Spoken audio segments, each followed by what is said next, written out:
Hi, everybody. Welcome back to my TMS journey. This is, well, I haven't done one of these for a while. This isn't really a Your Stories, the kind of video interviews that you're used to seeing on this channel. This is going to be a conversation with Karden Rabin and Jennifer Mann from CFS School, that is Chronic Fatigue Syndrome School.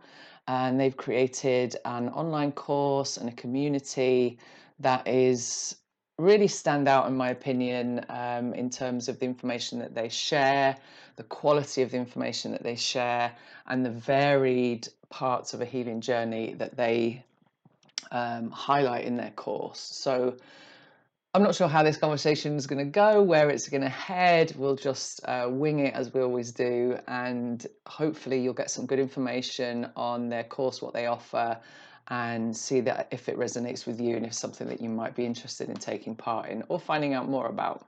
So I'm going to invite them in now.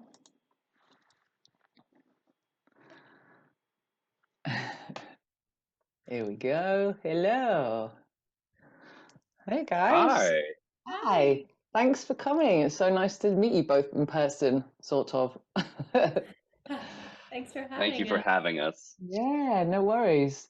So I just gave a little intro to, I gave your names and your name of your school and what you guys have put together. But I'd like you guys to just explain a little bit about your own backgrounds, just something kind of summarized, really, because I know that it's important for people to, have that credibility piece of what modalities and schools and courses and stuff are put into this space.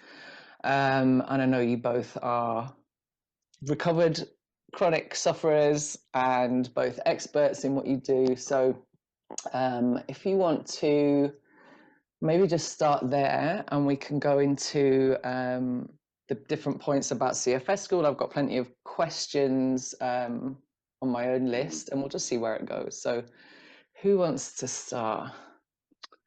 This Karden, you want to Jen, start? absolutely. Ladies No, first. I'm deferring here. I mean, all I did was pop a bunch of pills and I was A-okay. Oh, So, really? Are you one you of know, those? right.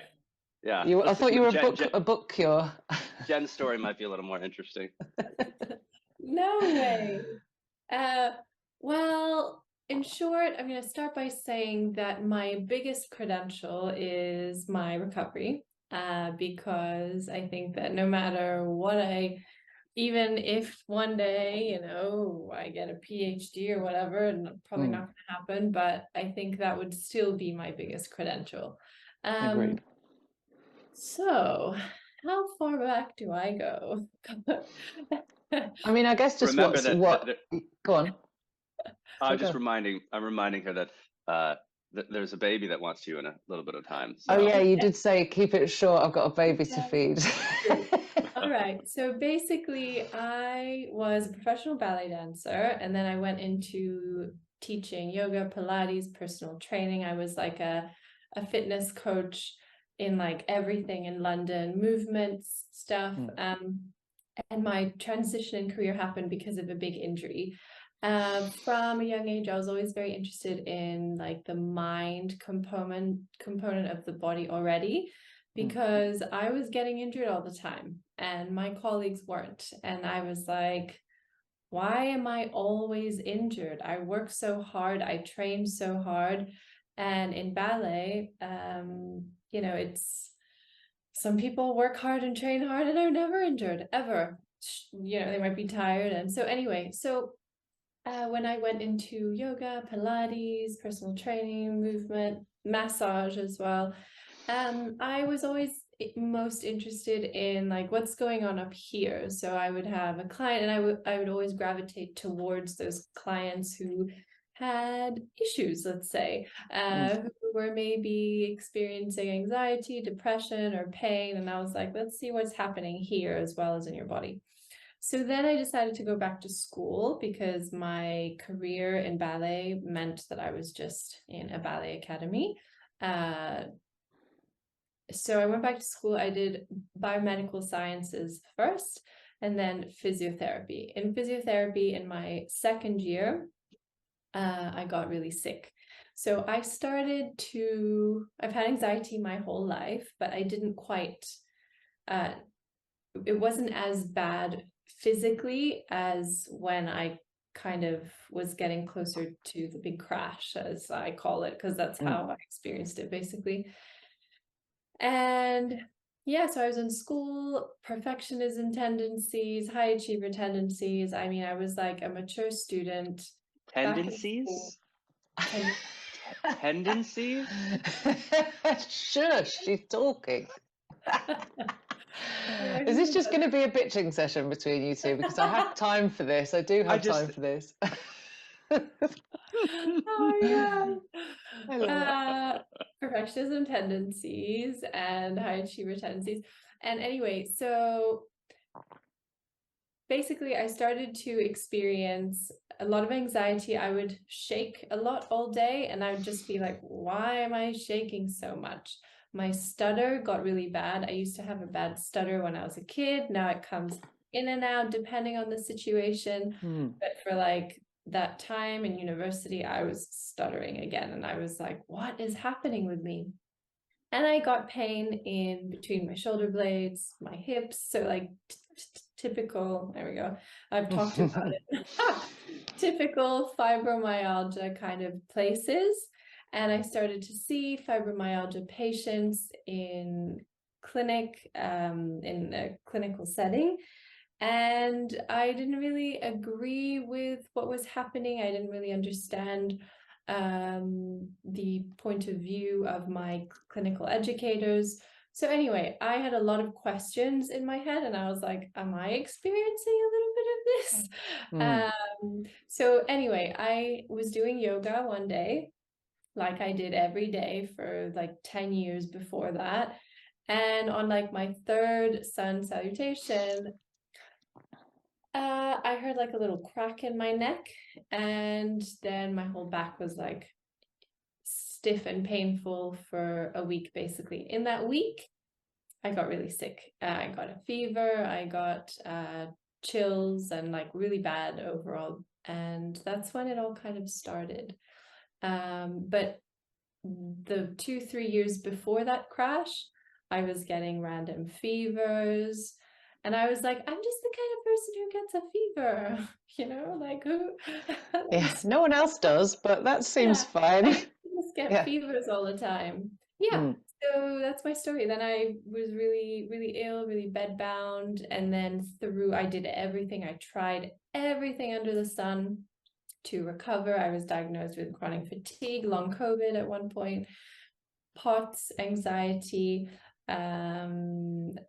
hypermobile EDS, Ehlers-Danlos syndrome. Pretty sure there's a couple other things. Mitochondrial dysfunction. Apparently there's you can actually get an official diagnosis. Wow. And you will probably never go back to living life as you were before kind of label. The sentence. Yeah. Like the life sentence. Yeah. The fear factor is that's just bullshit. Yeah, I think we all got that though, right? Yeah, you're gonna live a life on drugs or in bed or in a wheelchair. Thanks. Yeah. Really, and helps. I tried everything traditional first. I was in physio school. So in the UK, the first thing the NHS does is they give you a physio who follows you. So I did graded exercise therapy, pacing, and I crashed really hard. Like I got so much worse with that. And then slowly, I found my way into mind body healing. I actually, first I found the Optimum Health Clinic in London. Which is a chronic fatigue like clinic, but it didn't do anything for me personally. Then I found the lightning process, which was the first step to my recovery. Then in the meantime, I was doing qigong and some yin yoga, really like conscious movement. And then I met Karden, and I started somatic experiencing with him. As his client. And alongside that, I was doing polyvagal work, self-taught, and also found through lots of the physical therapists that I was already in touch with and colleagues So then I fully recovered after doing the brain retraining, somatic experiencing, which included like inner child work and some other crazy shit that Karden does. We'll get into it, Karden. You'll have your Yeah. moment. I can't wait to hear the crazy shit part. And then the polyvagal work, and then I was like, oh my God, do I go back to school? What do I do now? Because I don't believe what you guys do anymore. So I Right. did go back to school. I did a clinical placement of almost 8 weeks. I remember that part. I think that's when I first met, sort of met you, I first think so, followed yeah. you when you were still doing that and you Yeah. had your little navy blue uniform. That's how I Oh my remember. God. Yes. It's so true. So I have true. a You know weird what? I memory. really enjoyed my navy blue uniform. I was like, I'm a physio. Woo! Yeah, I'm qualified. I know what I'm doing, but I don't believe any of this shit anymore. Yeah. So then after that, my clinical educator at the time was awesome, and I actually convinced him of what I was doing rather than him teaching me. Like it kind of worked the other way, and I was like, wow, I just can't be here anymore because I want to go out and help Amazing. people now. So then I did some courses, neurolinguistic programming, hypnotherapy, like health coaching, some polyvagal courses, polyvagal yoga therapeutics, and I'm sure there's a couple more in there. But yeah, then somatic attachment therapy, which is an awesome course with Embody Labs. And yeah, and that's it. And alongside all of that, I met Karden, and then maybe Karden can share that part because I've been talking for so long already. Yeah, I love the fact that, and I think this is really true for so many of us that as I say, are cured, that come through recovery from these kind of conditions, that you kind of feel compelled to make this your message now, right? It kind of changes your whole path, your whole kind of direction in whatever you were doing before, even if it was semi-related. It's like the world needs to know about this and they need to know about it now. Like there's a definite tipping point, I think, that we've been in, the three of us, and you know, a few other people, I guess, around this same time, where when I was recovering, it was like, okay, you had the Sarno books and you had TMS Wiki, and kind of very little else was accessible really. I found Nicole Sachs and stuff like that, but it was all very disjointed and stuff like that. And now over the past year, I'd say, Oh my gosh, it's yeah. just exploded, right? Like, and I guess that is just testament to exponentially how many people are recovering and how many people are sharing the message and how many people are, you know, getting coaching training or whatever. So well, I think we also live at this really fortunate like this crossover point of one, the clinical education and methods are like working really well, like better than ever, right? So even though Sarno was writing his books for, I mean, going on 40 years now, other than his book and like a handful of clinicians, it still was like, who's doing this and how do we do it? So in like the last couple of years, it's like we've got a kind of clinical standard of practices that are working really well. So you combine that with bloody social media, right? And COVID. And COVID, yes. right? COVID was this remark. Yeah, okay, let's put that right down the center. Yeah. Go COVID. Yay, global pandemic, right? That was really the catalyst for that. Right. Yeah. You're right. True. And it's also Jen and I wouldn't know each other. Like none of this would have happened without COVID. So yeah, thanks, same China. here. Yeah, thanks or something, I think. Cheers. There's got to be a silver lining on it somewhere, right? Let's make it happen. Yeah. And then as you were saying, Danny, that people don't like this word, but like the truth is that when something heals you and transforms your life, you become evangelical, right? Not in like we got to convert you, but it's like I have to share the good news. Join my cult. I have to share the good news. Yeah. I think, remember, Karden, I might as well say this because it's hilarious, but we had actually one of our clients in the early days say that Karden and I were basically cult leaders because I've heard it. I mean, I'm thrilled. Like I'm the least culty. I mean, like if you think I have a cult, like that's awesome. Like, let's do it. It would be a cult I'm happy to be joined into, to be fair. So let's start it right now. And I would start like exploiting baking from my followers. I'd be like chocolate chip cookies. If you want to be in I think that's cult, healthy. That's healthy enough, though. Yeah. You've got to submit your best pecan pie recipe.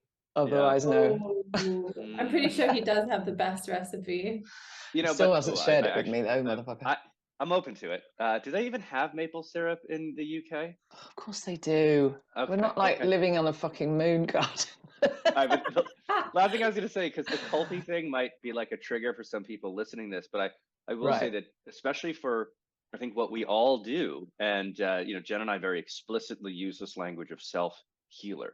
Like we don't do this to anybody ever, right? Right. And in fact, not only is it self-healing, but it's experimentation. It's like, we try this, does it work? Good for you, and or not. So like a cult, so it's just like, just so everyone listening out there, like no one does this to you. This is self-healing. You get to experiment with the techniques that us and our colleagues are offering, and that's it. Right. And I love the fact that in your course as well, in your materials and in the coaching calls that are part of your self-paced course, the recordings of those calls, you kind of you answer people in a way that is, well, you use them in the way that works for you. So we suggest these methodologies and we suggest these visualizations, or we suggest this way to do something, but you are your own unique person and your own unique trauma and your own unique attachment shit and all of that. So it's not going to be black and white for everybody. Like there are people who have done other programs and they come to us like with the same kind of like, oh my gosh, can I do this? Can I, like, please tell me exactly how to do it? And Karden and I always say, this is not prescriptive. Like, you can jam our brain retraining as you wish, as long as it works. So anything that works, like if you choose a state that's not written anywhere, or that it's not this or that, it doesn't actually matter. As long as it works for you, this is your story, your healing, your journey, your brain. If it clicks for you, that's all we care about. Right. Yeah, I think that's important to note, that it's also kind of adapt, like you say, other people that have come from other programs and other modalities in this sort of self-healing space. A lot of the experts that are in this space kind of teach from one perspective about like emotional connection, or like I do the, removing fear of movement and nervous system stuff. Other people do just removing fear. Other people, you know what I mean? It's not, it's a little bit sort of boxed. Right. But what I love about what you guys are doing is that you've taken like the diamond from your recovery and the diamond from your recovery, both of your expertise, and just melded it into this fucking amazing. I could just start by saying, wait, let's rewind. Let's start this recording again. Congratulations on creating a fucking amazing platform and course. It is absolutely magic. It's so good. It's like advanced. It's not like PhD advanced. I'm not saying it's not like the TMS Olympics or whatever. It's just really intelligently put together and really beautifully, carefully, like with a lot of care, a lot of tender kind of care. You can tell that this is like a labor of love that you've created. Absolutely amazing. Sorry, I forgot to say that. Should have started with that. Well, can I just like namaste that back to you, and like the light in me sees the light in you? Yeah, girl. Thank you. Yeah. Appreciate that. And yeah, right back at you. And just in mutual, our students that participated in your embodied workshop recently, was it 10 parts or 12 parts? 12 parts, yeah. We just did part 8 yesterday. They juiced it and they loved it. And like, this is why it's like so important to be a community of colleagues and healers here, because like they needed that access, right? And our program supports that, but people need depth a lot of times. And so it's so good to us to be like, we can't do everything and we don't want to do everything. Right. And like, here are these like wonderfully aligned allies, and like, go dive in there. And then the best part is that they're exponential in nature. It's like now that you've opened up their access into their embodied self, they can use every other tool 10x better. Right, exactly. And I think as well, and another thing that I liked about the way that your course works is that, and the way that I did that particular masterclass series was like, and this might be a tangent, so remember what you were saying because I'll forget. I love how it's like you regulate and you soothe and you kind of, you care before you do the hard work. It's like your trauma resolution shit comes much lower down. Your inner child work comes lower down. It's like, let's get you out of this freaked out state first, because then the work has more chance of like actually hitting home. I love that. Exactly right. That's exactly. And I've been just remarking so much of how like, so much of this is kind of a developmental model. You know, like if you're looking at a toddler, you can't do a deep work with a toddler when they're having a tantrum or they're afraid, right? Right. Like it just, those parts of the brain aren't online, and so they need attention, regulation, some stability, a foundation, and then from there you can go deeper. Right. And it's just amazing how that developmental model stays with us throughout all of our life. Yeah, I think it's just a normal part of being like human as well, right? You can't, it's like trying to get empathy from someone who's triggered. Yeah. So it just doesn't work. I think the two together are why Karden and I were like, this doesn't exist yet. Because for me, I just did the brain retraining, and because of my history and trauma in my life, it didn't work for long term. Like I was, the moment I got a text message from that person, or I felt something, or that's it. I was back to not square one, but you know, out of 10, square 5 probably. And I was like, oh my gosh, my body was responding. And so the brain retraining helps you to get to a place where it doesn't stop there. It like starts there. That's then when you go into the root cause work, and like you don't have to know exactly who and why and where, but like those root cause neural pathways is what and I totally agree. I just got back from my an advanced SC training, and what I want to like offer here, somatic experiencing. Sorry for those of us there. Somatic experiencing is a embodied form of trauma therapy developed by Peter Levine, and they do professional trainings all over the world to give people really the most effective tools in existence for helping people heal from trauma. But what I find interesting is that when you look at the DNRS brain retraining people, they basically say trauma has nothing to do with this. Yeah, right? And don't even talk about it either. Don't even think about it. Don't even talk about it. Don't talk about la la la la la la la. Kind of like that. I think there's power in distraction, but not in ignoring and repressing. Not in avoidance. Yeah. Agreed. So you have the DNRS brain retraining people that are like, that's not important. Let's not look at it at all. And they're just ruthlessly cognitive and top down, very in a fundamental way. But even at my SE training, which I just got the advanced one that I just got back from, I see how they've inhibited themselves in being able to help people on certain, let's just say, symptom or syndromal things, because they are just bottom up. They're like so embodied, so trauma focused that they're like let's like don't you going cognitive is the last thing you want to do in an SE model, right? And going embodied is, or at least going trauma is the last thing you want to do in a DNRS model. Now, each model has developed really powerful tools, but like almost everything, when someone finds a way for them to fit together, they do wonders. And I'm thankful for both of them developing what they do. And it's true, like Jen and I have some unique contributions in this space in our program, but so much of what we did is like, we found the way that these things blend together and to make them as easily learnable as possible for those who participate in the program. Who don't have the energy, or I mean, I was there when I signed up to the Optimum Health Clinic, who do great things. You know, I got this notebook of like 80 pages, and I was like, I'm supposed to read. Who's gonna read that? I can't even like talk right now. Did you see that that fatigue summit that someone just did recently, like I think not the one that you guys talked in, it was like, I think it was an English one, I can't remember now. It was about 6 months ago, and there was like four days and like 90 speakers or something, like for fatigue, and people were commenting on the advert like, not being funny, this sounds great, but who the fuck is going to watch all of that?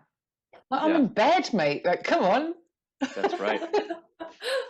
You just made me feel worse, actually, because you've made me feel like I can't do it. I think the longest lecture in CFS school is an hour, and most of them are like just the present. It's just the opening one. And just a note, like so many of the experts, aside from in the last year, where I think people are being empowered to share their story and be like, oh wow, I'm allowed to do this. I'm allowed to heal people, even if I don't have a PhD.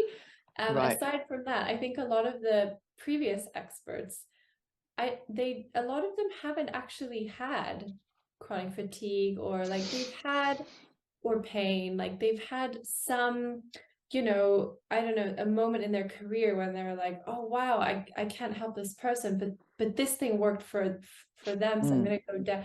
So when you share the message, when you give, and then the people receiving, you're not exactly on par with them because you haven't experienced that. That's when you get a 4-day summit of 18 million lectures. Exactly. I think it's so important to like speak from experience. You can't really learn this stuff. Like, who is going to resonate with you? If you don't mirror me, then how the fuck am I going to follow you and believe you and trust in you and XYZ? I just don't think it works as well.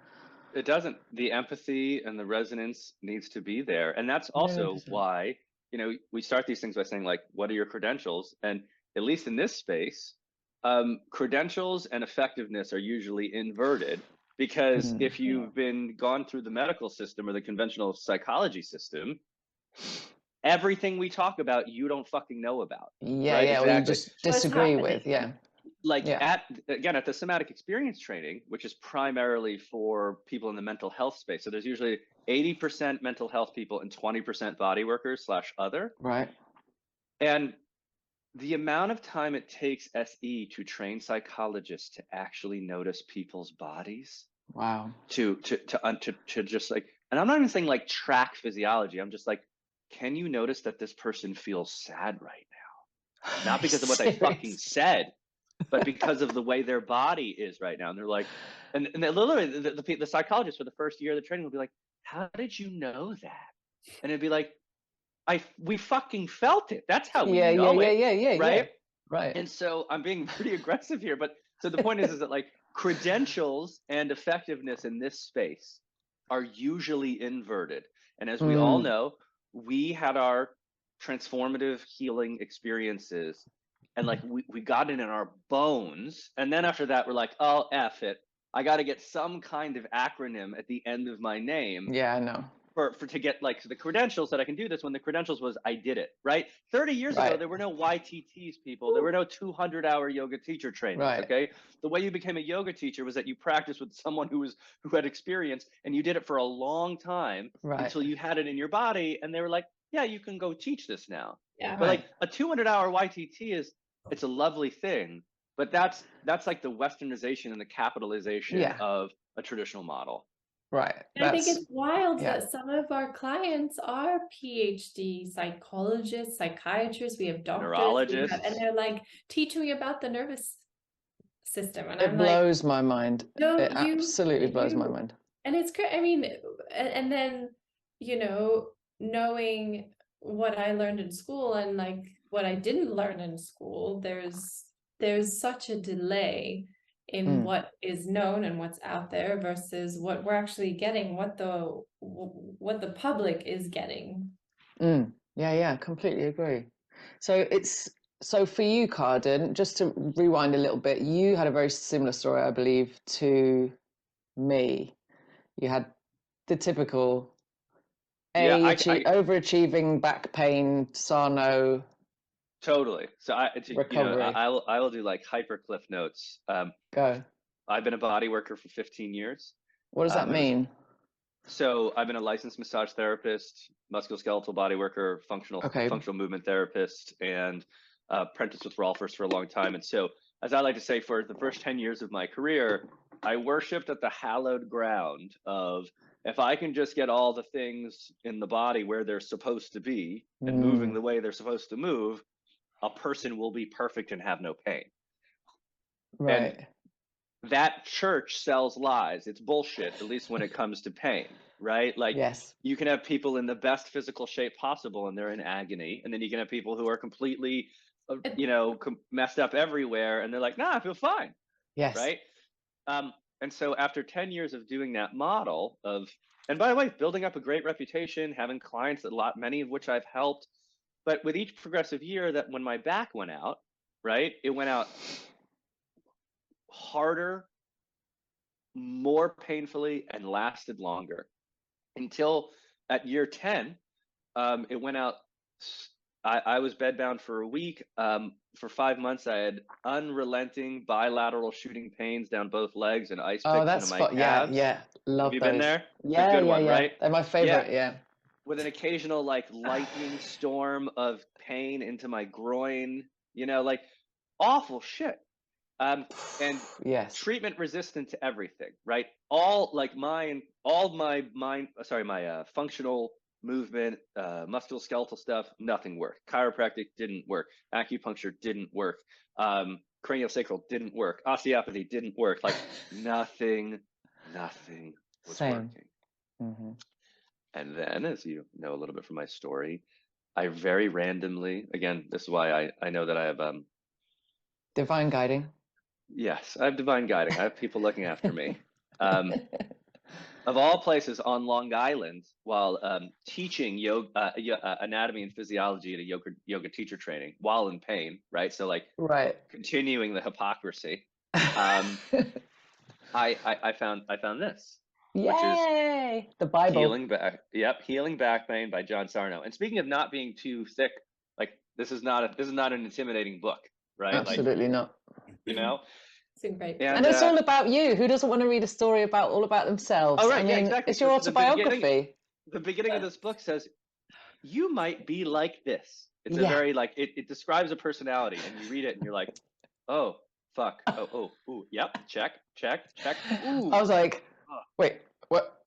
Yeah. How does this guy know who I am? What the hell? Back off, John. We don't even know each other, right? He's definitely a cult. Yeah. Oh, I love his cult. And you named it a little bit earlier. There's this phenomenon in the TMS space around pain called the book cure.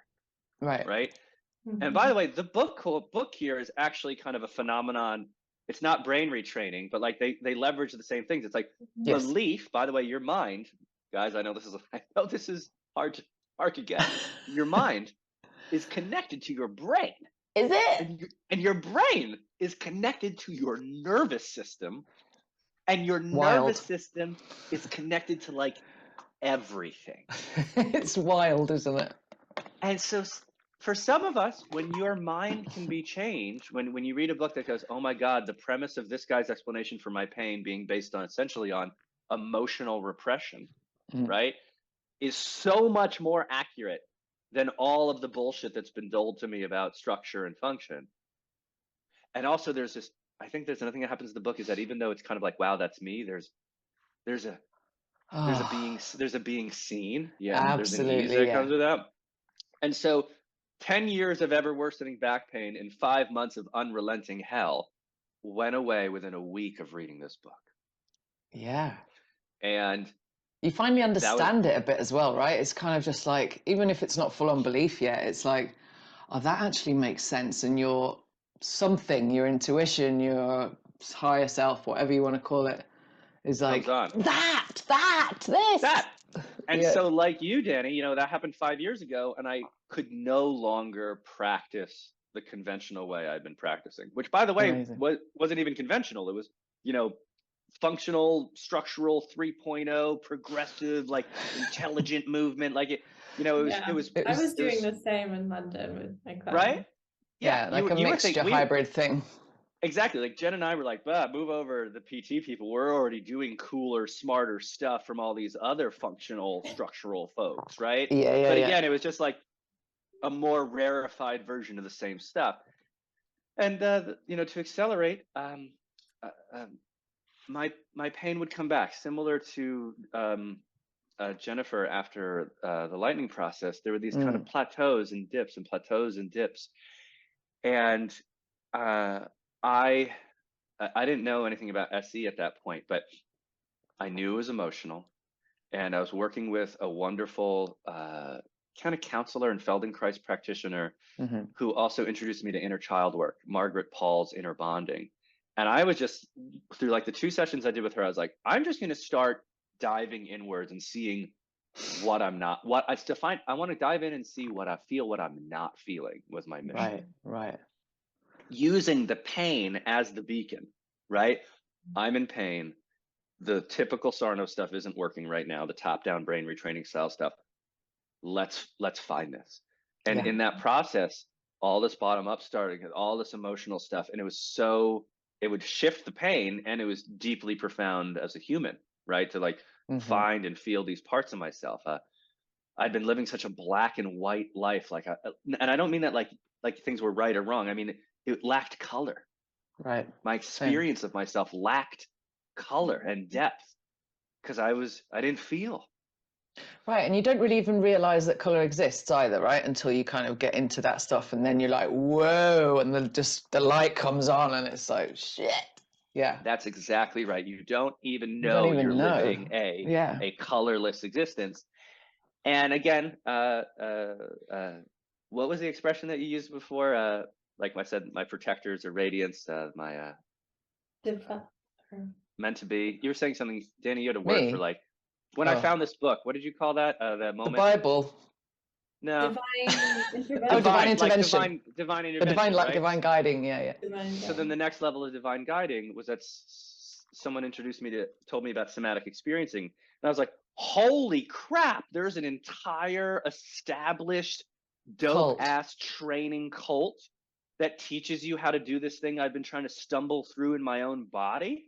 Amazing. So I was like, that's nuts next. And I went and studied the hell out of that.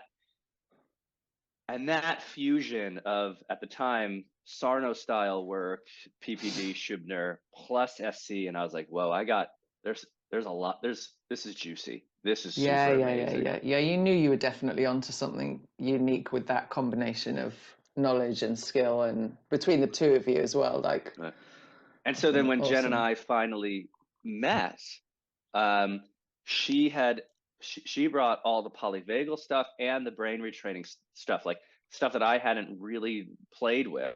And again, we both realized, we're like, wow, this fusion is, this is, well, I'm trying to think of a really good fusion. This is like, pretzels, like this is like a chocolate dipped pretzel, like this is really, really good. Yeah, like you cannot stop until you finish the whole bag good.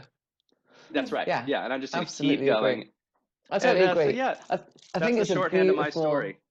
It's beautiful that you both have like your own unique talents, is probably the wrong word, strengths, and you combined together to create this amazing piece. What do you mean, Danny? Karden and I are extremely talented people. Maybe talent was the right word. Why did I think that wasn't the right word?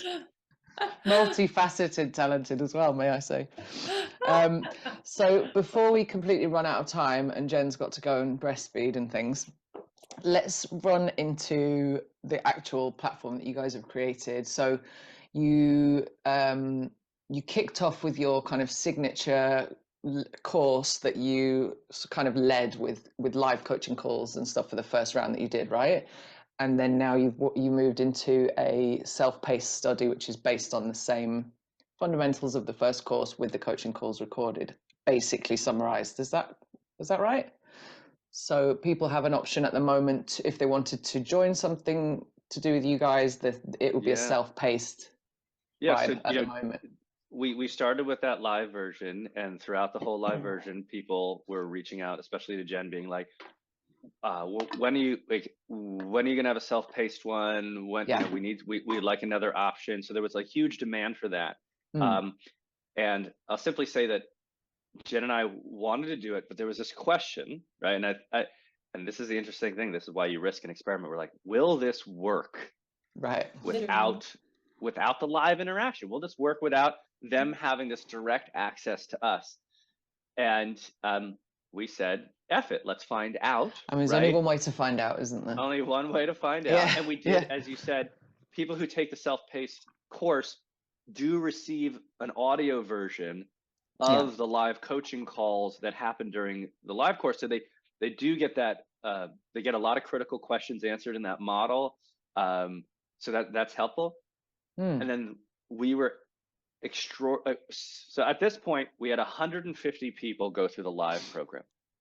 And at this point, after launching the self-paced one in July, we've had 600 people go through the self-paced one. Wow, with like insane talent results. And if you look at I joke, like, I'm not even joking. Karden and I will message each other and be like, Karden, holy shit, have you read that email? Have you seen that message? Have you spoken to that person? Like, it's not like unbelievable, because that's how I fully recovered and how Karden had his journey with that, with his recovery. But like, for it to also be a blueprint that so many people can follow, it's incredible. It's really like, it's so powerful. It's really powerful. And I'm just very I'd say happy we still pinch ourselves in those moments. It's like, even when you know it works and when you've done it and you've seen it over and over again, when you get those messages, you're just like, yes. And so the truth is that it also expanded. CFS School is based on, especially the self-directed trauma resolution portion, the TRTs as we call them. It was this another risk. It was this other thing. It's like, instead of these trauma resolution techniques being held in the hands of psychotherapists, mental health practitioners, trauma specialists. By the way, there's absolutely need for one-on-ones for support. Like many people with high levels of trauma need that containment and that. So this is not a rejection of the model, but what it is, it's an expansion of the model to say most adult human beings that have a desire to self-heal should have access to the fundamentals of these models and be given permission to try it on themselves. On their own, Right? Like, you're a human being, you're an adult. This isn't some like sacred knowledge that needs to be kept behind 11 PhDs and 400 hours of training. It's like, here they are. Like, it's not dangerous, right? It's not like giving people access to medication. Correct, right. We're not giving them access to drugs or knives too young, but we do have a half an hour safety video about how to employ these things, right? I saw that, So we do that in CFS School, and then in the self-healing program is like, let's trust these people on their own. What they I love that. And it's massively empowering, isn't it? It's insane. So the one quick question, and I think I know the answer to this, but why CFS? Why chronic fatigue syndrome specifically? I mean, so Karden and I at the beginning were like, shall we do something to help people with chronic fatigue? Because I had just recovered from that, and I was like, I was really well, when I was really not well, and I was consistently really well for a while now. And I was like, let's do this for this. And then as the second cohort rolled in and the third cohort, we would have people join who are like, I have a bit of fatigue, but my main problem is pain, or my main problem is anxiety, and they would also completely and fully, or, mostly recover. And we were like, wow, this is, yes, for chronic fatigue, but it really does work in the same way for the whole umbrella. Right. And I so think it's important for people to understand that your fibromyalgia is my back pain and her migraines is your POTS, and it's all really doesn't matter. What a nice way to put that. Lyme, like everything. And maybe one day we'll go through a quote unquote rebranding, but it's No, but I CFS like School. it. I like it because there's nothing better than a niche, I think, especially in a space like this that is like drowning in symptoms and different types of diagnoses and all of this kind of thing. Like I went to the big umbrella, the bloody TMS, which I now regret, but anyway, it's another story.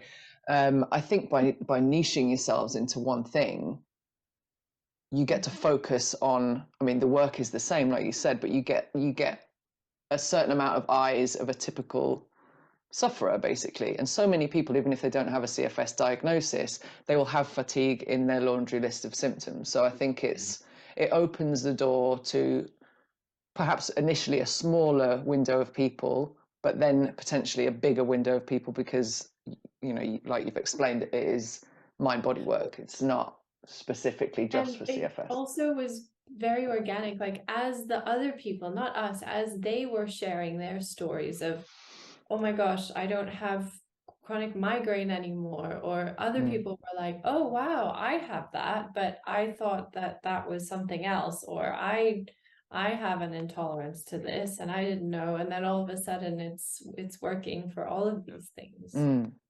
I have to say it is probably, no, not probably, definitely the modality that I watch all the experts, all the shit. I, share, promote all different types of self-healer stuff in this space, the mind-body stuff. But the successes that you've had, that you're having, and the speed of the successes that you're having in terms of changing how people are feeling and then reporting back to you, and the CFS wins or whatever you guys are calling it. There's a hashtag for that if you guys want to check that out. It's absolutely like astronomical. I've never seen a modality work as fast anywhere in the space. Like, it's kind of mind-blowing, really, how quickly benefits And are I happening. also, sorry, I just want to layer on top of that the long-termness, because we Yes. don't want fast. Like when I did the Right. brain retraining, I was sold fast, and I was like, in 3 days, holy Yeah, no, no, shit, no. I can't wait to be well in 3 days. And in 3 days, I was well. But then after 5 days, I was unwell Yes. again. And it just kept going back and forth. So you're so right. And also the people who have been with us for a year now, because it's just been a year that we've been doing this. Yeah. They are still well. They are still where they were when Or they met like work. Or, yes, as in if they were recovered, they are still recovered. Right. But I mean, I just a think, couple of weeks ago, remember that wonderful message we got from, I'm going to call her Fran, yes. right? Who did well in the program, but she's like, she's like, I've been waiting to write you about how Yes. well I'm doing, partially because she didn't want to jinx herself, right? Yeah, I know, right? But the fact that you internalize these things and they continue. So yes, we get a lot of fast and remarkable stuff quickly, and we have no problem with that. But as actually teachers and coaches, we're like, we don't want someone to have their first dip after getting better, but it's in the dips after getting better that they get really fucking good at Right. this, right? Absolutely. Every dip is a chance to practice all these tools, right? And then it gets stronger Honestly, and my stronger. favorite part of this work and the biggest healing that I've done and that I then have achieved with our clients is when they are having the dips. CFS School, one Agreed. of the things that Karden and I are so fond of is this idea that a dip is where you learn the most. It's where you Massively. learn the wisdom of even more healing, and it's nothing to be demonized, afraid of. It's natural. It's how the Yeah. brain works. There's a wave of learning, of retreating. It's just how it works, and it's amazing. Yeah, and I think that piece that you have as well, that we'll run through a little bit of the like what your course contains, but I love the bit about, like, depending on where you are, if you have something that is triggering or some kind of disease that you're feeling, or something's happening and it's, an old part of you that is coming in to protect you, that you have this piece called space where you can kind of stop that happening, treat it in the moment. And that can be useful. Well, all of the tools in this course can be useful for now for learning, education, recovery in the moment that you're doing the course. But these things you can take on forever, and you can even teach to your kids, and you can, you know, this is something you can do in the moment, even if you're in your fucking car and something's kicking off. Like, it's not do it once and you're healed. It's like it's, you know, a set of tools that you can kind of carry forever, I think. Yeah. Wax on, wax off. That's right. So let's If get people into go into, go. just to say, if people go into either of our Instagrams, J, Cami, Lee, or Karden Rabin, and you go to our highlights, we do have something called CFS Wins, and Yes. there's a lot there, guys. And I don't mean to like be like, there's a lot there, although No. there is. But just scroll through it, and you'll see story after story from people in our community in their very unique way, sharing their successes. Whether that success being like someone wrote to me, by the way, that they said, you know, I think I'm doing okay. I'm not, you know, this and this isn't better yet, but you know what has improved? I used to only be able to spend 20 minutes twice a day with my toddler before crashing, and lately I've been able to spend all day with her. And I was like, wow, that's massive. And I was like, what? That shouldn't. I'm like, first of all, when you have no mind-body symptoms, spending all day with your toddler is hard. Okay, right? But That's a miracle.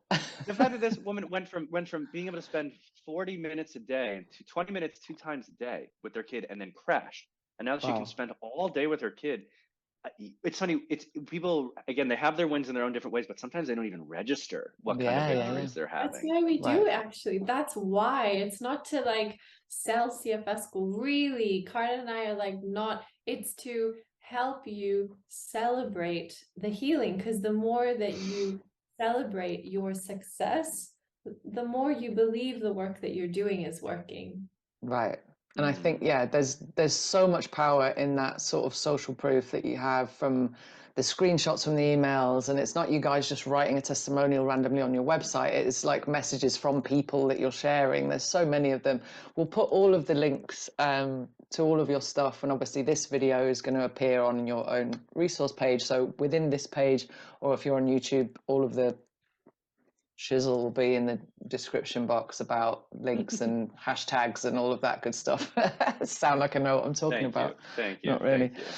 So the contents of the course, I love the fact that they're sort of drip fed to you as well. So each week you get to focus on one thing and you're not overwhelmed, which I think is really important in this space. Even though I kind of crash coursed myself through it in a couple of hours to get au fait with it. When you're taking this course, it is very kind of literally self-paced, but you guys drip the content into inboxes basically, right? And you make that content live every week for people.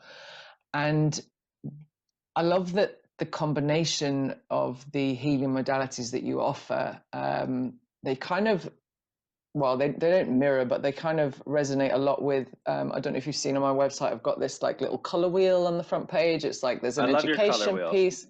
Thank you. Education and belief, and then the nervous system stuff, the getting moving again, and the kind of the recipe for recovery rings true for me in a beautiful way, how you guys have done it, but in a very sort of highly intellectual, just beautifully put together. So there's a brain retraining part that we've covered quite a lot of. So that would be, if you want to quickly explain what that is, like interrupting negative thought patterns and moments of triggering and things like that, right? Is that like, so Jen, sorry, can I just say one geeky thing about this, Jen? Is that, and I actually texted Jen about this from my advanced SE training that I was just at, that I keep talking about.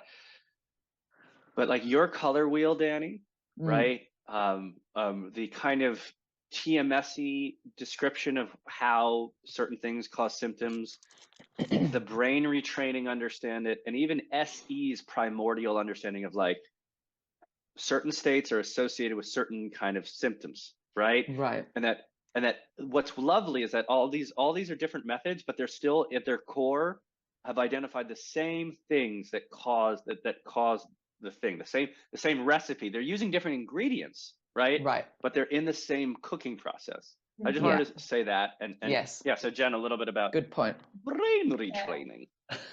So brain retraining is It's actually very simple in the sense that it is the art of neuroplasticity. Karden hates when we scientifically simplify things in that way, but for listeners who know what that word is, it is Yes, truly simplify that. as much as you can. Yeah. Our brain is an energy saving machine. It wants to, our mind is a meaning making machine. Our brain is an energy saving machine. So our brain has pathways that it uses. They're kind of like on speed dial. And we have experiences in our early childhood, when we're in our mom's womb, throughout, the beginning of our life, that really shape the way in which our nervous system moves us through life. And in that, our brain as well has pathways that it uses. So these pathways are very fast, and they happen without our conscious understanding. It's not like, oh, now I'm doing this, and okay, I see how that can be unhelpful. They are completely below our conscious awareness, and these pathways are our default mode in our mind, but they become a default state in our body because mind is not alone from body. They are constantly in this bidirectional communication through our nervous system. So what brain retraining does is it takes these pathways that are just like highways that just keep running on automatic, and they pause. It's like a traffic light that's like, okay, now is the orange light, now is the red light, stop, pause, and let's change direction. What this does is it gives your brain, it gives the neurofeedback in our brain a chance to reorganize itself. So it's literally the reorganization of our neurochemistry, essentially. And this happens via interruption and repetition.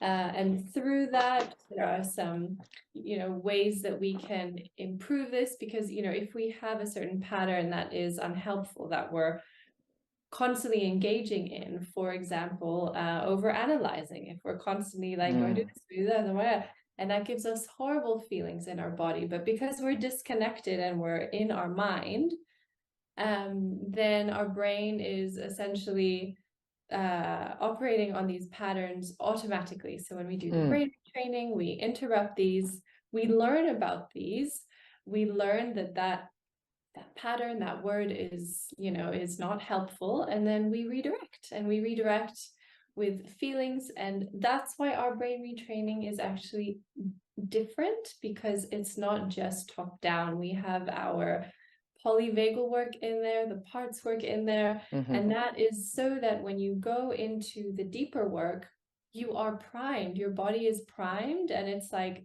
I know what's coming, and I've been doing this work, and I'm already empathetic and understanding and of these parts of me, these pathways that have been unhelpful. So when you then do the deeper work, it's somewhat easier, because it's not only been. And also important to say that the interruption and redirection does not mean we are ignoring how we feel. It's literally why we have the parts work in our brain retraining, is to acknowledge that there's something going on that we will address, but right now this pathway is not helpful. And because the brain is an energy saving machine, when we use a pathway enough times, our brain is like, oh, okay, I guess I'm going to use this one from now on. And like a new route. Yeah. So it becomes the new default, and that is how we stay in new states. That's how one day we wake up and we're like, oh, I didn't overthink that. That's so weird. How come? Because you've been practicing that. It's like, how do you the Olympics? You train for it. It's the same kind of. Yeah. It's like learning a kind of new language, basically, isn't it? Like I love the analogy that you have in your course of the snowy mountain. Yes, You're I was at the going top to of say a that mountain. one, but it's kind of long, and then. Yeah, I'll do it really fast. So there's a snowy mountain, and you're at the top, and then you usually take that path down to the bottom, and it's really well trodden. There's loads of footsteps in it, and then you just suddenly go, fuck that, I'm going to go this way now, and you make a new one. That's brain science, guys. Did you follow that? .com. Subscribe for more. Yeah. It's true, and I love it. It's notice, interrupt, redirect to somewhere And more repeat useful. and repeat and repeat and repeat and repeat and repeat and repeat, like And by the learning way, lyrics in a song. it sounds like work, but that's how you created the first neural pathways in the first place, folks. Of course it's Repeat, work. repeat. That's right? why we're so good. If we're It so is good at work. anxiety, we can be so good at not experiencing anxiety. Right. I think it is definitely work, but I don't know if this is true for you guys. As soon as you get it, then it's easy. Then it becomes natural. Like you said, it becomes your new automatic. Your new autopilot is different. Yeah. And what we say in our program is that once you start noticing it, once you start noticing kind of like the patterns that aren't serving you, you start noticing them like an itch, right? Yes. And we say that our brain retraining is not rote or regimental. It's that if you had an itch on your neck, you, without doing a lot of work, you would scratch it and make it go away. Similarly, in our work, when you start noticing an old pathway that's not serving you, you redirect it, you interrupt it and redirect it and move on with your life. It's an adaptive and responsive brain retraining model, rather than a sit down for an hour every morning and retrain your brain. And I'm like, no, my daughters did not learn how to use a fork to eat by practicing fork skills at 2 years old for an hour in the morning. They just picked up a fork and fucked with it 3 times a day for a year. Right? Exactly. It's a natural human way to learn, and I think that's a beautiful way that you guys have implemented that. It's not really sitting down at school. It's a very natural, use this when you need to tool. And I think it's amazing and really unique as well. I think it's I've never really heard about anything similar to that. So that's the basis of the brain retraining part. And then you've got kind of educational pieces about the nervous system, like you said, quite a lot of the polyvagal work, some of the techniques and practices that you can use to regulate yourself, to get out of a really activated state, to then be able to kind of move on to the deeper work, which is is it trauma resolution model? Yes. So I guess we'll transition to that. There's some polyvagal in there as well, but let's just say we help you manually access some of the nerves in your body that help you regulate, and that's an important thing to help with. My little kind of my little soapbox on that is do not worship at the holy ground of polyvagal either, people. Okay, it's a tool in the toolbox, but ultimately doing polyvagal work alone, it's like working out a muscle but not working out the reason why you're doing it. Yes. It's a tool, it's not the whole thing. Right. So yeah, then we move on to the self-directed trauma resolution model. And to be really honest, it's not different than the art of neuroplasticity and brain retraining that Jen illustrated earlier. It's just that it is at a different, literally different level of your brain structure. The limbic system and brainstem, parts that were developed strongly during your childhood or that were powerfully influenced by stress or traumatic incidences later, they're at an even lower level of conscious awareness, and so it's harder to notice them, it's harder to interrupt them, and it's harder to shift them from the top down. But when you learn how to feel the body is a permanent truth teller. It's always perfectly presenting with the authentic or real state that the limbic system or brainstem is in. And the limbic system and brainstem really operate from sensational memory, from image memory, from sensory memory, like smell or sound, right? Like when a veteran who's been traumatized in the combat zone is then at a parking lot at a mall and he hears a car backfire and he drops to the ground and has a panic attack. He can't cognitively interrupt that, nor was it a cognitive process. Right. So if some of our symptoms or illness, and most of them have associations that are deeper in the brain, like the one I just illustrated, we have to get to them differently. And we get to them through the self-directed trauma resolution model, through teaching someone how to feel their body in a safe manner. And then through embodied practices, we learn to notice, interrupt, and with techniques like pendulation, inner child work, and some other parts work, we're really completing and making safe processes from the past that weren't safe or complete. And then we're creating new associations, new pathways of confidence, of safety, of power, of love, of connection, of being attended to. And now we're creating neuroplastic change on a deeper level of the brain. And so it's the same stuff done different, because those levels of the brain simply require a different style of intervention. Those interventions were developed by trauma therapists. So, the word trauma shows up, but even if you don't like the word trauma, put it aside and just say, these are techniques for getting to dysregulation or less useful neurology at a place in your brain that you need different stuff to get to. It's the root of whatever is causing this stuff, whatever you want to call it, right? It's getting to those. Go on, Jen. No, I was just going to say that the reason, the two things working together is the brain and the body speak the same language. They interact all the time, and they literally speak the same language. The mind does not speak the same language of the body. So the beginning of the program, we speak to the mind, we attend to the mind, because it's important. We need to work on that aspect of ourselves as well. In the second half of the program, we are working on the body and learning the language of the body, learning how to feel, translating that, because we are constantly getting interoceptive messages, internal messages from our feeling body into our brain, which is translated like into our mind. Our mind is like, there's this thing I don't understand, so I'm going to try to explain it by being really anxious, by overanalyzing, by staying up here because it doesn't feel safe to be in here. And throughout the program, we are accessing, as Karden said, the polyvagal stuff, which is like kind of a bridge, but not it's a bridge. You wouldn't go live on a bridge. You use a bridge to get from A to B. I like that analogy. Yeah, very good. Just be there alone. So that's really what the polyvagal work is as well. Yeah.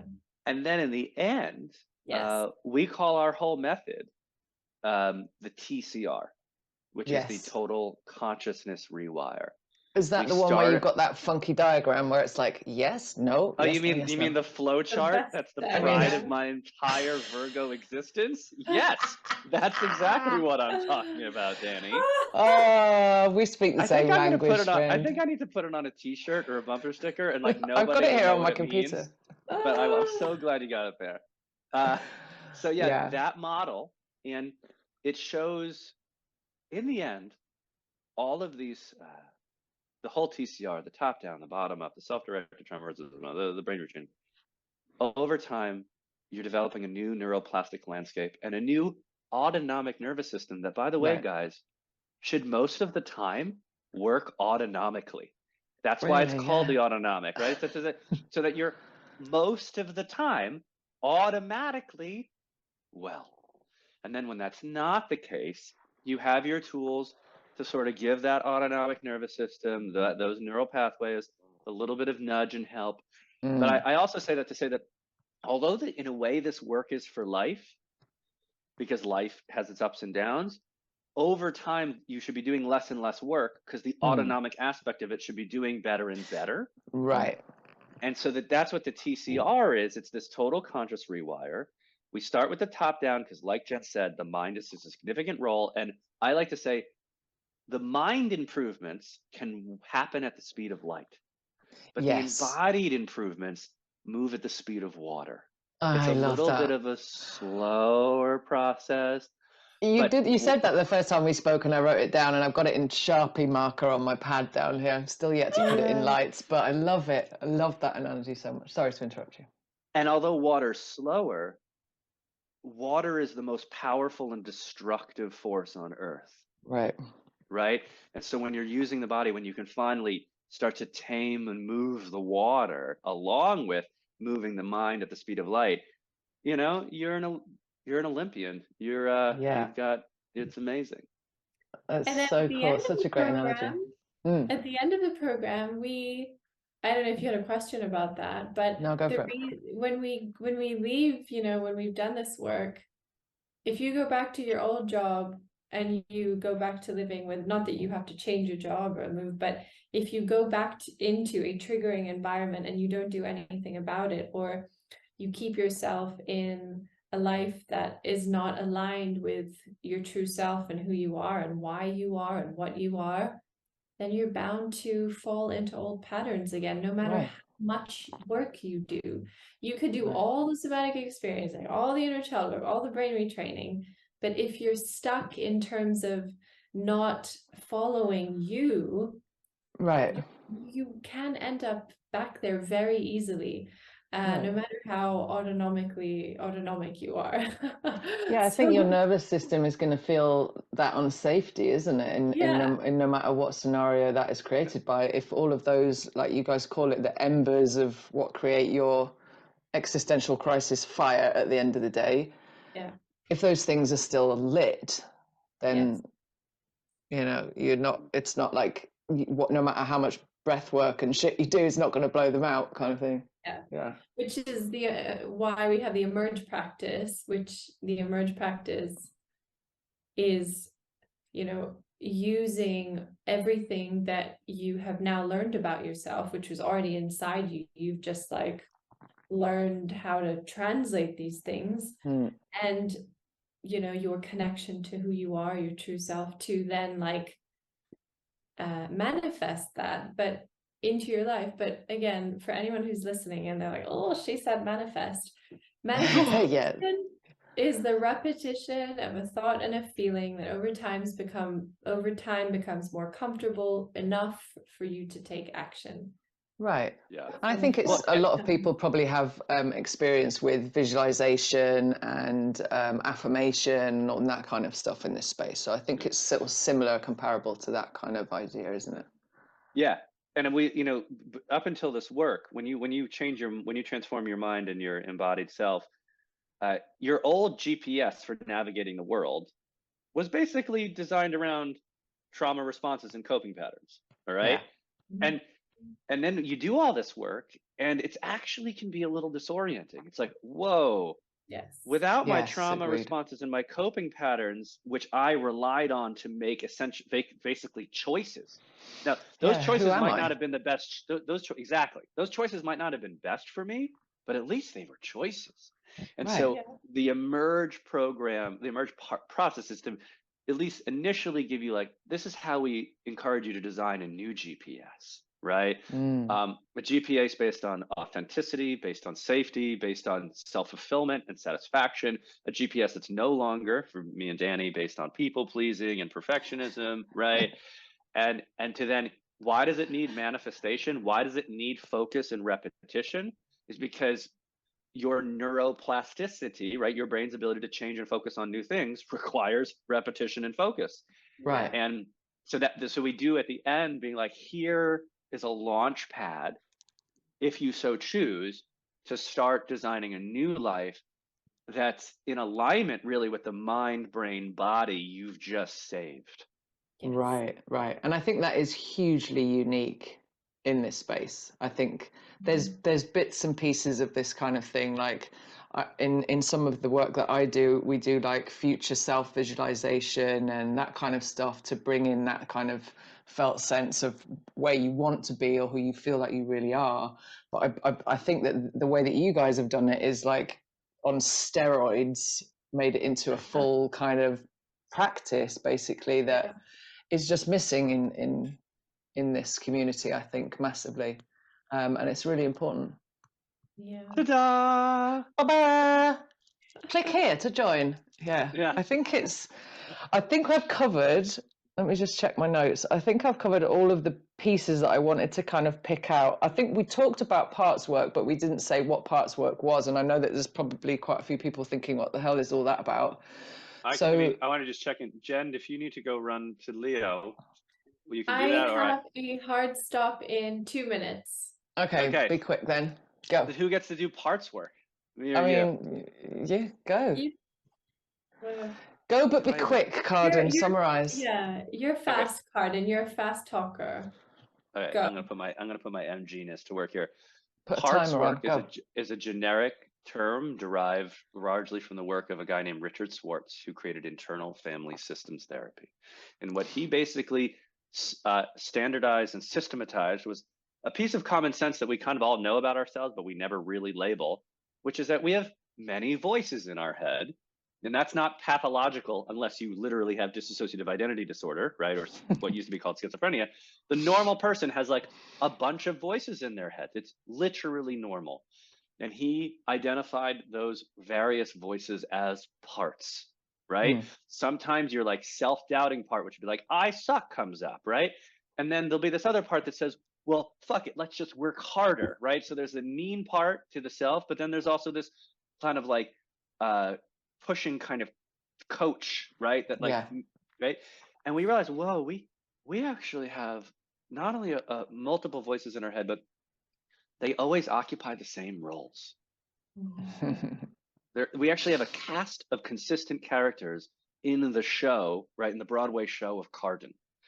And that you can then, yeah. How do I go to that show? What's the kicky leg? Come on. Oh, so high, right? And then what we realized in what Richard Schwartz presented was that these parts were developed at certain times during our development, like 3, 5, 8, 11, 17, right?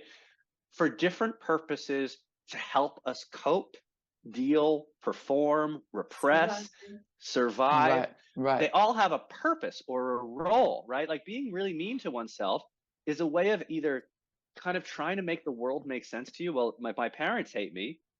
Well, I guess I must suck. And there's a voice that starts to talk about how I suck. But then there's one that like, ooh, I get liked when I achieve shit. So then we develop a part that says, I'm going to always get A's and look perfect, right? Yeah. And when you actually, in parts work, what we do is we acknowledge the existence of these pieces and their purpose. And we actually start to have a meaningful dialogue within ourselves to those parts. And the parts that you could call them old neurology, that are destructive or unhelpful, they might have been helpful once, they're not helpful now. You can use what we call your true self, which is this independent, compassionate, mature, rational community organizer. Okay. Yeah. Confident, wonderful, sparkly self. Exactly. Diplomat and maybe conflict resolution specialist. Can start helping these parts feel seen, heard, which then diminishes, if so be it, their negative control or influence on you. Love it. And then some of them can even be reparented or matured. So they, instead of these parts each trying to pull on you in different directions, they start all rowing together.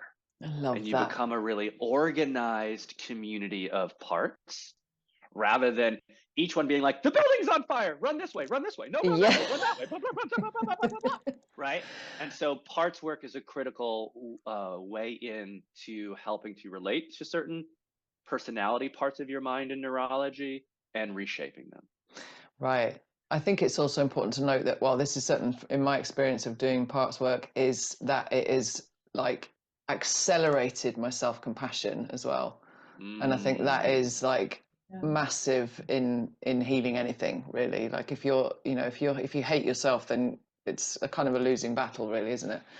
It is. You see all of those parts instead of beating yourself up for being that person and that person, that person, that person. All of it's loved and all of it's accepted and all of it is allowed. Jen, did me or Danny miss anything on the parts front? No, there's just a story that I like to share, which is very short because then I do have to go. Yeah. Little boy walks into a kitchen and he's too short to reach for the highest cupboard, but he really wants the cookies that are all the way up there. So every time he walks into the kitchen, he has to go up on his tippy toes, and he's like, oh, because he can't reach. He's too small. He's like 5 years old. And then one day he's 10 years old, and now he can reach, And he still goes on his tippy toes because that's a behavior that he learned. He's like, when I walk into the kitchen, I reach up and I go onto my tippy toes, but now it's like here, and he's still going up. Right. So long story short, that's a part. It's a behavior, a thought, a feeling that at one point in time was useful, and that becomes automatic, really, because it is, again, engaging with our autonomic nervous system, and that later in life, it's just not helpful anymore. And so all we have to do is do the parts work to essentially not engage in it in a way that is not useful anymore. Beautifully put. Ja. Right. Thank you so much. Go feed your baby. Go snuggle Thanks that for sweetie coming. for us. Thanks for coming, Thank Jen. you so much. It's so lovely to hang out with you. Yes, I'll see you soon. Bye. See you soon, babe. Au revoir. Bye, darling. Bye. Bye, love. So let's wrap it up then, dude. I think we've covered, I mean, correct me if I'm wrong, if there's anything that I've kind of missed that I haven't touched on that you'd like to highlight about CFS School. No, I think you did a beautiful job. You know, we start with the brain retraining, but the brain retraining right from the get-go, although subtly, is informed by embodiment and somatics and some polyvagal stuff. It's compassionate, not, you know, heartless and moving.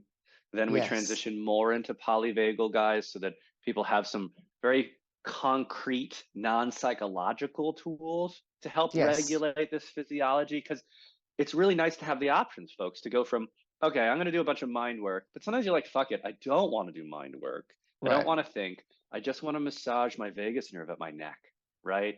So those options come in, expanding your capacity. Then we transition into the self-directed trauma resolution work for a couple of weeks.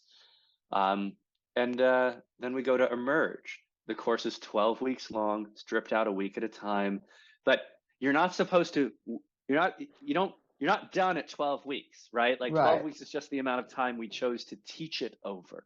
You're going to have wins and victories along the way, but at the end of the 12 weeks, now you've just got your full toolkit and you continue to kind of remodel yourself, right, as you go.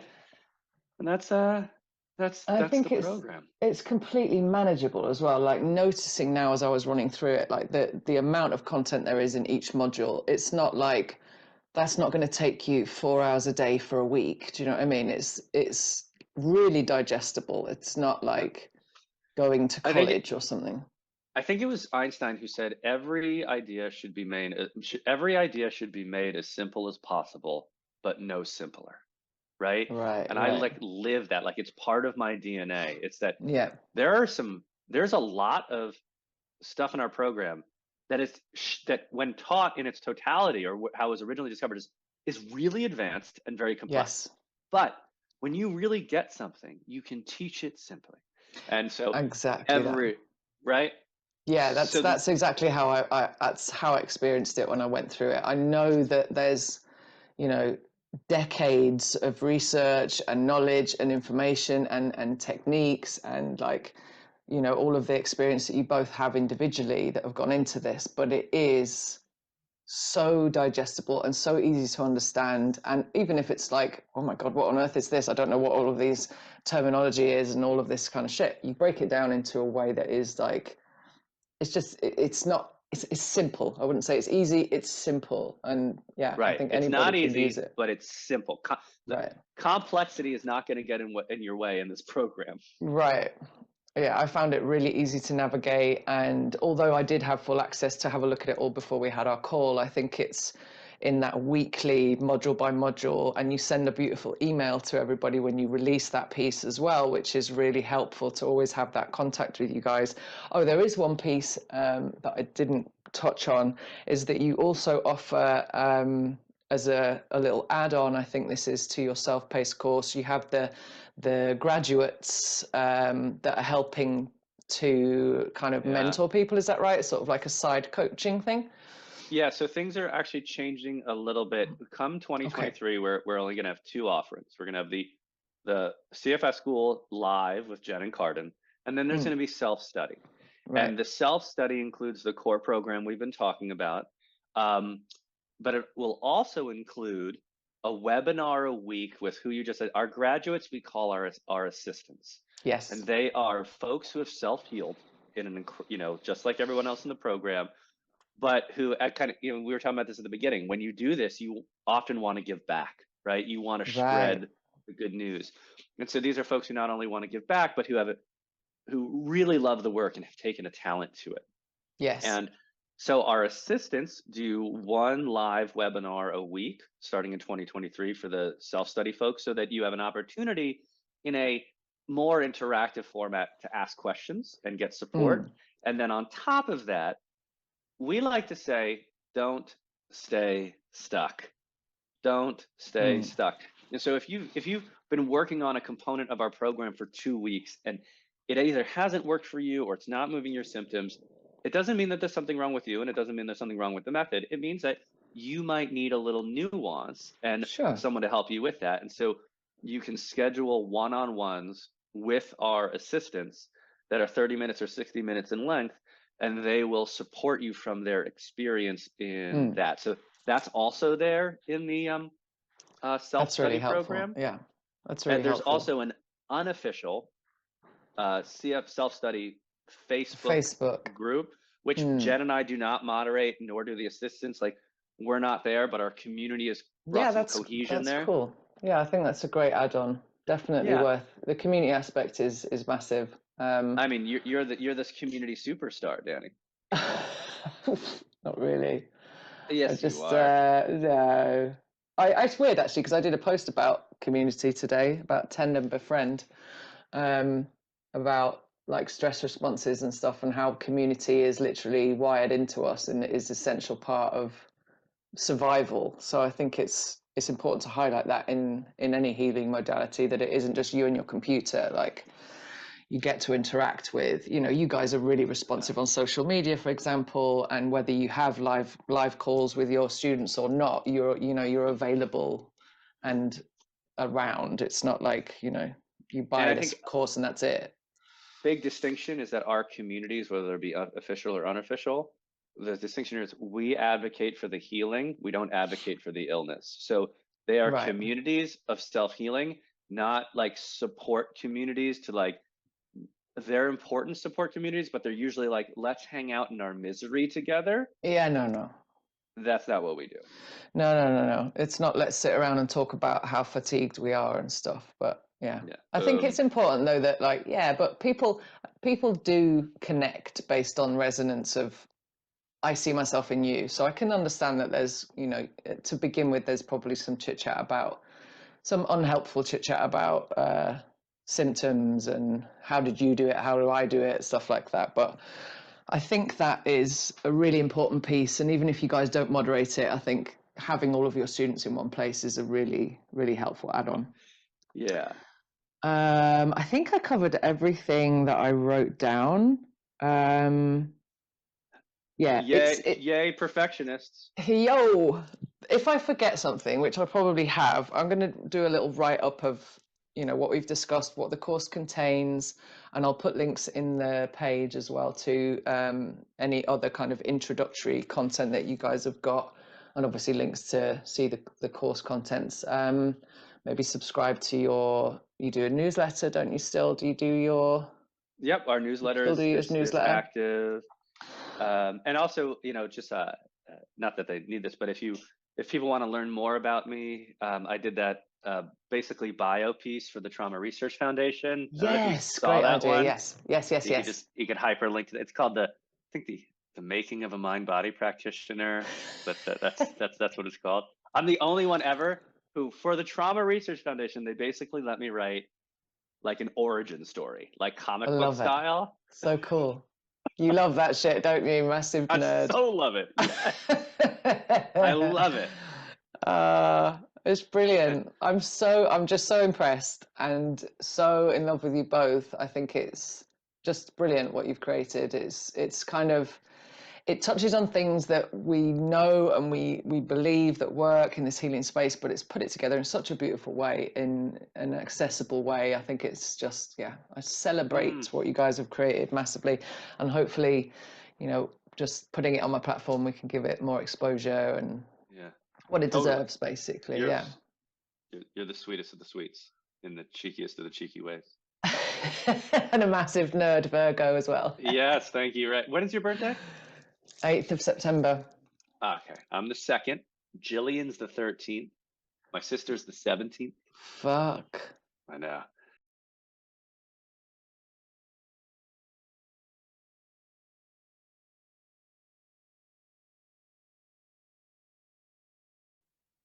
So I think we've covered pretty much everything we wanted to, or that I wanted to, in terms of what you guys are offering, what your backgrounds are, your credentials, and all of that busy shit. I think there's nothing really left to say other than I celebrate you guys so much. I am massively impressed with what you're doing, and I back you 100%.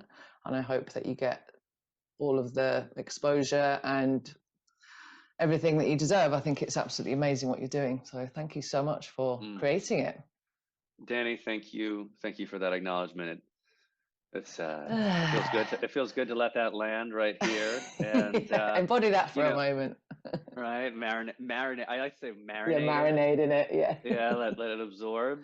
I steep like a tea bag in my classes. We're steeping in it. Steep like a tea bag. That's right. I might steal that one. Thank you. You can have it.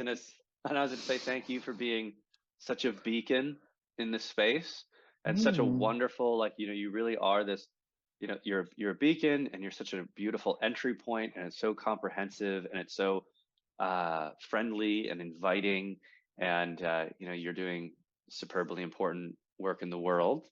Thank you. And I look forward to when me and Jen and you and a select squad of others start doing in real life work with this whole community somewhere. It's happening, right? So, was it Vegas we suggested first of all? In honor of the Vegas nerve, That's Vegas. Right. Yeah, I know. Slightly more showbiz. Incompatible place in the world for it. Yeah. Fuck it. Let's try it. I agree. Thank you so much, Karden. I appreciate you. Yeah, I appreciate you so much. Thank you for coming and spending this much time explaining what you're doing. Really appreciate it. Gracias.